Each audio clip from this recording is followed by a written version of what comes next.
சட்டுன்னு ஒரு Madurai தாளிச்சா recipe பார்த்தலாமா?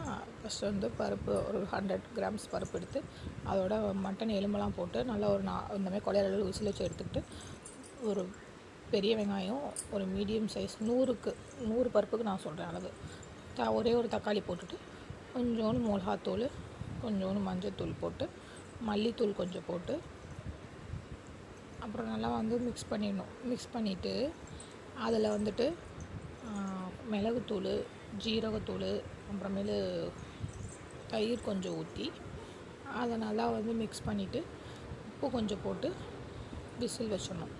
Whistle வச்சிட்டோன்னா நல்லா ஒரு 6-7 விசில் வச்சுட்டோன்னா தால்ச்சா ரெடி. இது வந்து மதுரை ஸ்டைல் வந்து தால்ச்சா. இது வந்து நல்லா டேஸ்ட்டாக இருக்கும்.